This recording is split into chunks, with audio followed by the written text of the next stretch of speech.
Tervetuloa tähän tekniseen oppaaseen, joka käsittelee laitetta Toshiba S-Satellite L6635. Olemme Kelatos Informatika, teknisen korjauksen asiantuntijoita. Noudamme laitteesi kotioveltasi, teimme ilmaisen diagnoosin ja lähetämme tarjouksen ennen korjausta. Ei puheluita, ei matkustamista. Toimimme osoitteessa Kalle Joaquin Maria Lopes 26, Madrid. Kätevää, läpinäkyvää ja ammattimaista. Linkki kuvauksessa. Tämän päivän aiheena on tosi hidas Toshiba S-Satellite L6635. Monet käyttäjät ovat raportoineet, että laite ei enää reagoi nopeasti ja kaiken avaaminen kestää ikuisuuden. Tämä voi johtua vanhentuneista komponenteista, kuten hitaasta kovalevystä tai riittämättömästä RAM-muistista.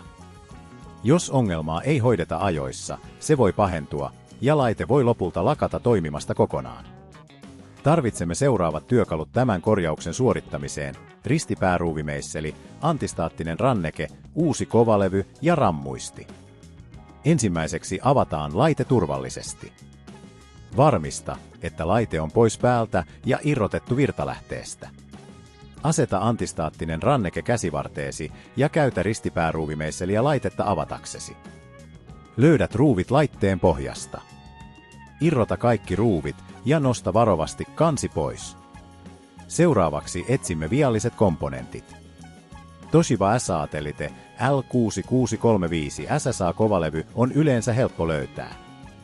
Se sijaitsee lähellä akkua. Kun löydät sen, irrota kaikki siihen liittyvät kaapelit ja ruuvit, jotka pitävät sen paikallaan. Ole varovainen, ettet vaurioita lähellä olevia komponentteja.